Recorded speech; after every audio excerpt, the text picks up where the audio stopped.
Hi, I'm Laurie McCauley. Welcome to the Ultimate Exercise Challenge.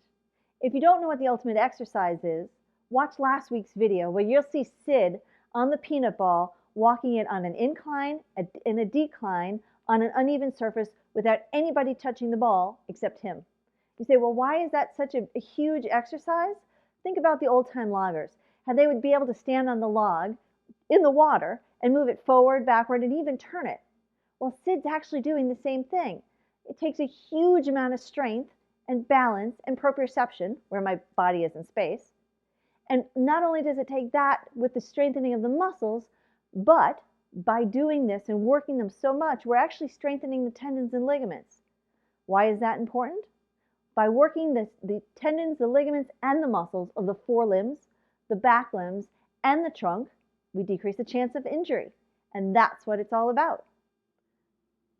All right, let's be clear. The progression of learning the ultimate exercise is not fast or easy. But every week we're going to check in with Sophia, see where she's at, and as long as she's progressing, take her on the next steps to be able to master the ultimate exercise. Now, if you'd like to follow along with your dog, that's awesome, but check with your vet to make sure they're not at risk of injury. We don't want that to happen. So where do we start? Well, let's start with what we need. The first thing we need is a non-slip surface. Carpet is awesome. If you don't have carpet in your house, you can use some of the plastic grippy styrofoam or get some area rugs or yoga mats because it's much easier on a surface that is not slick. Now, uneven is a lot harder because then they have to balance the ball over it. But that's where we're going to start. The next step is the ball. As you see here, this is a peanut ball. So it can go forward and back, but it's not going to be able to go in all different directions.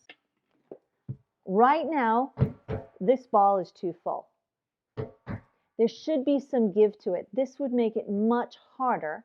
Why? Because as you put weight on here, there's not a lot of area on the floor for there to be friction. The more air we take out of it, the more it's going to compress, the more friction we have, and the easier it is for the dog to control it.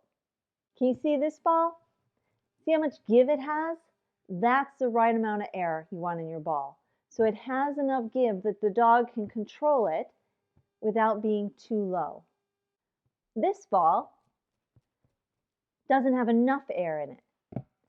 It will actually flatten out at the bottom when the dog puts weight on it, and he'll actually have a harder time being able to roll it. The next step is sizing the ball. We're actually going to look at sizing two different ways. We're going to look at the height of the ball, and we're going to look at the length of the ball. When we look at the height of the ball, we want the dog to be able to have their front legs either straight up and down or almost straight up and down, so that in the beginning exercises, they can learn to control the ball, working on strengthening of the forelimbs and the trunk, well, and actually because their weight is shifted to the back, their rear limbs too.